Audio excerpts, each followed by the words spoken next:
La acusaron de llevar un uniforme que no se había ganado. Le dijeron que se lo quitara inmediatamente. Ella no discutió. Simplemente se bajó la cremallera de la chaqueta y lentamente se subió la manga y toda la habitación se congeló porque la tinta no miente. Un tatuaje quemado como una daga a través de una bandera rasgada con el número de 1-17 debajo de un mark. Solo 2 soldados lo habían usado. Uno murió en 2018 y la otra solo se quedó allí parada. Su nombre era Tessa Moran, 41 años. Pequeña de estatura con cabello negro recogido en un moño apretado, ojos agudos que parecían verlo todo pero no decían nada. Trabajaba silenciosamente en el departamento de logística, inventario médico, distribución de equipo, el tipo de trabajo que mantiene una base en funcionamiento pero nadie se da cuenta. Nadie conocía sus antecedentes, no usaba insignias de rango, no usaba una etiqueta con su nombre, solo una chaqueta militar excedente descolorida vieja usada sin parches de unidad o identificadores. Durante 3 años había sido parte del fondo, la mujer que reabasteció los suministros médicos, que organizó las solicitudes de equipo, que llegó temprano y se fue tarde sin decir una palabra a nadie. La mayoría de la gente asume que era una contratista civil, tal vez exmilitar, tal vez solo alguien a quien le gustaba la ropa militar excedente. Un sábado por la mañana la base estaba organizando un ejercicio de entrenamiento militar civil conjunto alcance comunitario, fuerzas del orden locales. Trabajando junto con personal en servicio activo, Tessa se había ofrecido como voluntaria para apoyo logístico temporal. Nada inusual, lo hacía todos los meses. Pero esta vez alguien notó su chaqueta. El teniente Mark Stevens tenía 24 años, recién salido del entrenamiento de oficiales, el tipo de soldado que seguía las reglas al pie de la letra y esperaba que todos los demás para hacer lo mismo. Señaló a Tessa mientras llevaba una caja de suministros por el área de entrenamiento. Disculpe, ese no es él. Uniforme reglamentario, no está autorizada a usarlo. Sargento de primera clase. Rodríguez se rió. ¿Dónde compró esa cosa? Tienda de excedentes militares. Steven se acercó, su voz cada vez más fuerte. Señora, esa chaqueta es propiedad militar. Si no está alistada no puede usarla. Una pequeña multitud se estaba reuniendo, otros soldados, algunos civiles, todos viendo cómo se desarrollaba esta confrontación. El sargento Williams se unió. Necesitamos ver alguna identificación, esto podría ser robado. Valor. Las acusaciones seguían llegando, cada una más fuerte que la anterior, cada una más segura de que atraparon a alguien fingiendo ser algo que no era. Tessa se quedó completamente quieta, no discutió, no se defendió, no intentó explicarse, solo escuchó. Su rostro no mostraba emoción, ni ira, ni vergüenza, solo paciencia, como si ya hubiera pasado por esto antes. El teniente Stevens alzó la voz. Quítese la chaqueta, esta es una orden directa, necesitamos registrar su identificación y presentar un informe escrito. La multitud se acercó más, estaban saliendo teléfonos. Esto estaba a punto de convertirse en un momento viral por todas las razones equivocadas. Tessa dejó la caja de suministros que había estado cargando lentamente, deliberadamente, alcanzó la cremallera de su chaqueta. Comentario del acto 1 de la CTI: el silencio no es culpa, a veces es respeto. El sargento mayor Jackson, el coordinador de logística, se abrió paso entre la multitud. ¿Cuál es el problema aquí? Steven se volvió hacia él. Señor, este civil usa ropa militar no autorizada. Estamos realizando una investigación. Jackson miró a Tessa. Había trabajado con ella durante 3 años. Nunca había tenido un problema. Nunca le hice preguntas sobre sus antecedentes. Señora, dijo formalmente, si actualmente no está alistada, las regulaciones militares prohíben usar ese uniforme. Voy a necesitar ver alguna identificación. Tessa asintió una vez lentamente, se bajó la cremallera de la chaqueta descolorida y la dejó caer al suelo. Debajo llevaba una simple camiseta verde, nada especial, nada que la identificara como militar o civil, pero luego hizo algo que hizo que todos se inclinaran hacia adelante. Se arremangó cuidadosamente la manga izquierda, no rápidamente, no dramáticamente, solo metódicamente, como si estuviera revelando algo sagrado, y allí estaba en su bíceps izquierdo un tatuaje diferente a todo lo que la mayoría de ellos había visto nunca. No estaba limpio, no era bonito, parecía que había sido quemado con cicatrices, dañado por el fuego y el calor. La imagen era apenas reconocible, una daga de combate atravesando una bandera estadounidense rasgada debajo en fuente de plantilla militar DAS 17 Delta 17. La multitud se quedó en silencio, se podía oír el viento moviéndose entre los árboles, se podía oír la radio de alguien crepitar en la distancia. Se Podía oír corazones latir más rápido. El teniente Steven miró fijamente el tatuaje. Espera al 17. Eso no es real. Designación de la unidad. La voz del sargento Rodríguez se redujo a un susurro. No, esa es la unidad que perdieron en el sector Lang. El fuego quemó toda operación clasificada. El sargento maestro Jackson sintió que se le encogía el estómago. Había oído historias, susurros en el club de suboficiales después de demasiadas cervezas sobre una unidad logística que había sido invadida, sobre soldados que murieron defendiendo un depósito de suministros que oficialmente nunca existió. Una voz mayor cortó el silencio. La coronel Patricia Hayes salió del área de observación. 28 años de servicio, había estado viendo el enfrentamiento desde la distancia. Esa tinta, dijo lentamente, sus ojos fijos en el brazo de Tessa. Solo había 2 personas autorizadas a usar esa marca. La multitud se acercó más. El comandante de la unidad y el médico de la unidad. La neblina continuó. El comandante murió en el incidente del sector Lang 2018. Estrella de bronce póstuma. Miró directamente a Tessa. Eso significa que tu Tessa sostuvo su mirada. Su voz era tranquila pero clara. Sargento Tessa Murin, Delta 17, apoyo médico, presuntamente muerta en acción. 15 de marzo 2018. Las palabras golpearon a la multitud como un golpe físico. Steven tartamudeó, pero el informe decía que todos murieron. Toda la unidad estaba perdida. La voz de Tessa se mantuvo firme. No desaparecí, me quedé callada porque nadie quería recordar lo que teníamos que hacer ahí fuera. Miró a su alrededor, a las caras que la miraban fijamente. Caras jóvenes, caras que nunca habían visto un combate real, caras que nunca habían tenido que tomar las decisiones que ella había tomado. Ese tatuaje que continuó nos fue dado antes de nuestra misión final, una marca de compromiso con la unidad unos a otros, con la misión. Su voz se volvió más baja. 7 de nosotros entramos, solo yo salí. El silencio se prolongó. Nadie sabía qué decir, nadie sabía cómo responder a un fantasma que acaba de revelarse. Coronel Hayes da un paso al frente. Sargento Morin, ¿por qué no te presentaste? ¿Por qué no reclamaste tu registro de servicio? Tessa miró su tatuaje, la tinta quemada que había sobrevivido al fuego y al dolor en años de silencio, porque los que no lo lograron llevaban la misma marca. No necesitaba un desfile para recordarlos, solo necesitaba seguir sirviendo. CTI Acto 2. Comenta: el fuego no la borró, la grabó. El coronel Haas pidió a la multitud que se dispersara, pero la noticia ya se estaba extendiendo por la base. Las publicaciones en las redes sociales estaban subiendo, se enviaban mensajes por la tarde. Todos conocían el nombre de Tessa Moore y lentamente la verdadera historia de Delta 17 comenzó a surgir. Había sido una operación logística clasificada en el sector Lang, un depósito de suministros avanzado que apoyaba a los equipos de operaciones especiales que operaban en territorio hostil. 7 soldados aislados, cortados de la comunicación regular, responsables de mantener las armas, municiones, suministros médicos y equipos de comunicación para unidades que no existían oficialmente.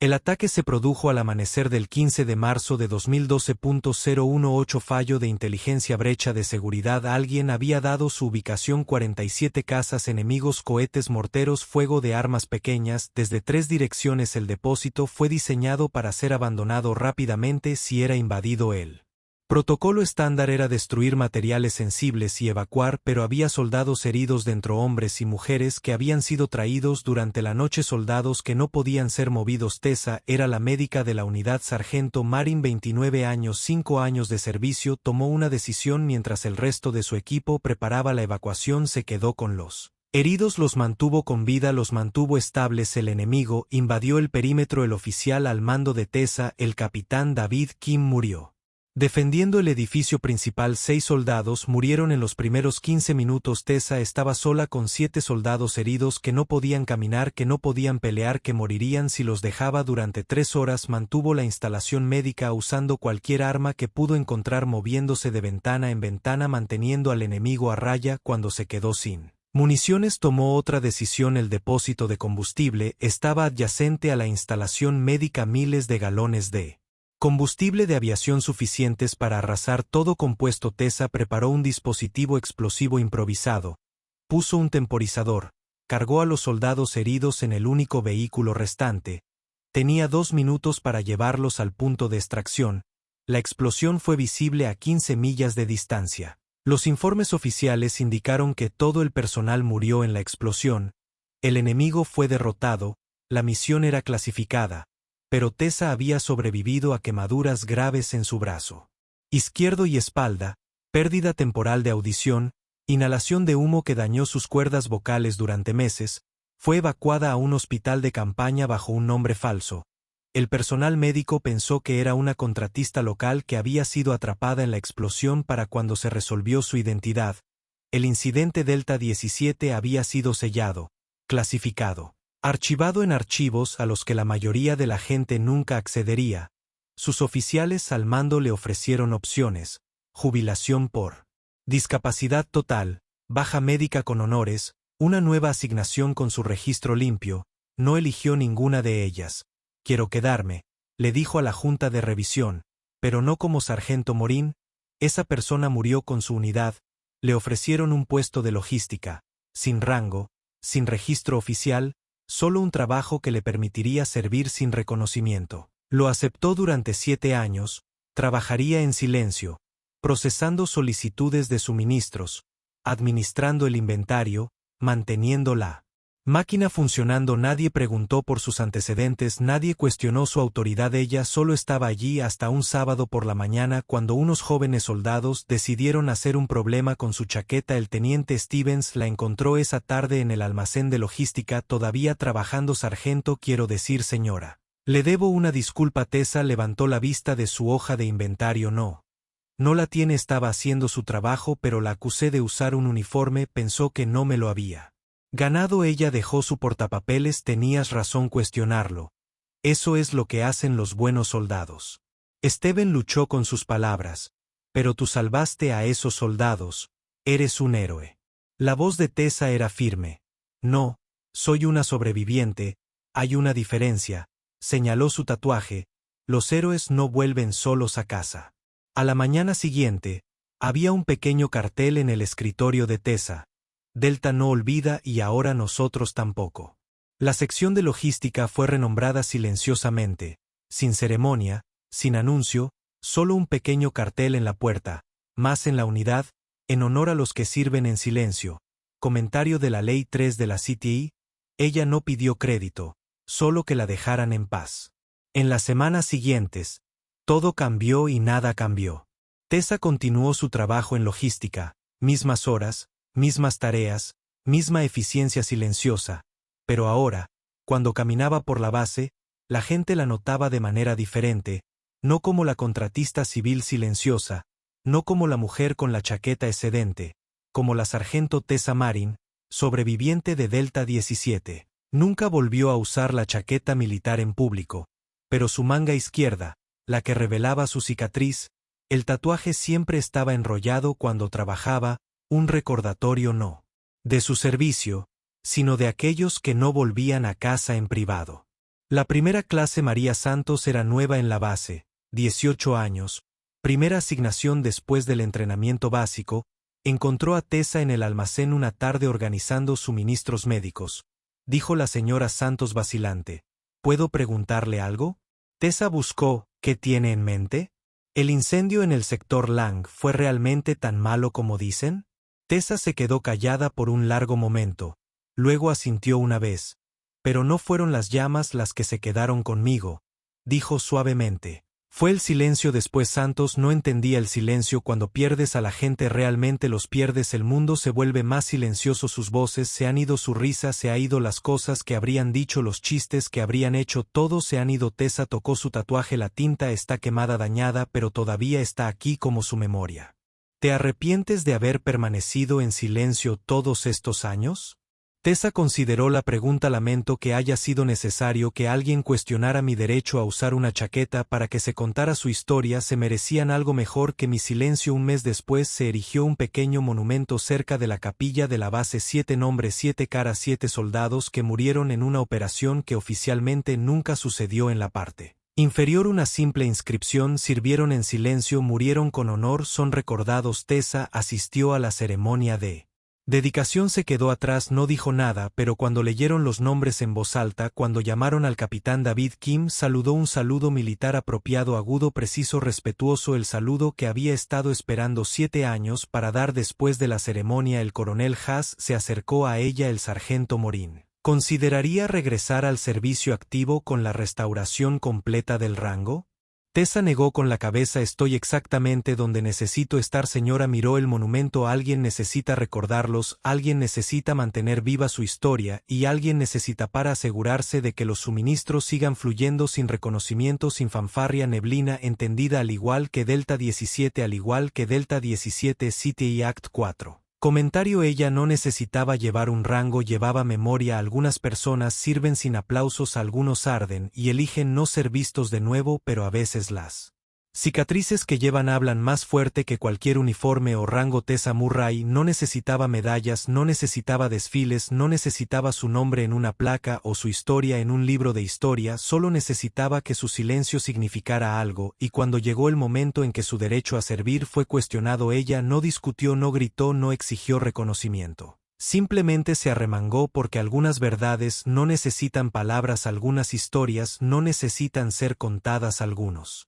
héroes no necesitan reconocimiento, solo necesitan que los dejen solos para hacer lo que hacen los héroes: servir, proteger. Recordar a los jóvenes soldados que la interrogaron ese día. Aprendió algo más valioso que las regulaciones militares. Ellos aprendió que el heroísmo no siempre lleva el uniforme correcto, que el servicio no siempre viene con el papeleo correcto, que a veces las personas más importantes son los que nunca notas hasta que los necesitas. El tatuaje de Tessa contaba una historia.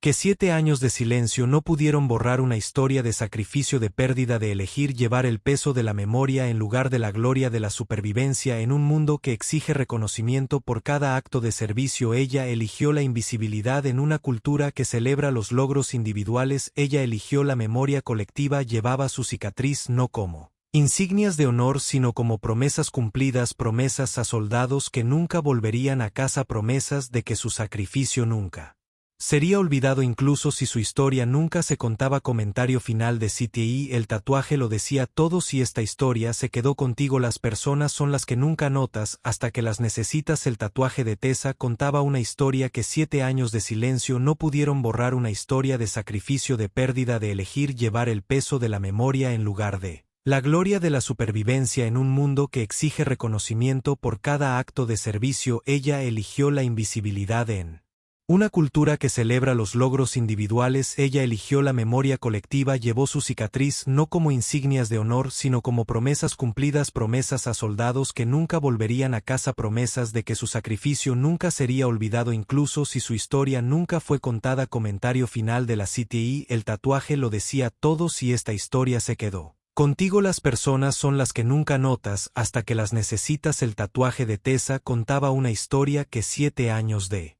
silencio no pudieron borrar, una historia de sacrificio, de pérdida, de elegir llevar el peso de la memoria en lugar de la gloria, de la supervivencia en un mundo que exige reconocimiento por cada acto de servicio. Ella eligió la invisibilidad en una cultura que celebra los logros individuales. Ella eligió la memoria colectiva. Llevó su cicatriz no como insignias de honor, sino como promesas cumplidas, promesas a soldados que nunca volverían a casa, promesas de que su sacrificio nunca sería olvidado, incluso si su historia nunca fue contada. Comentario final de la CTI: el tatuaje lo decía todo. Si esta historia se quedó contigo,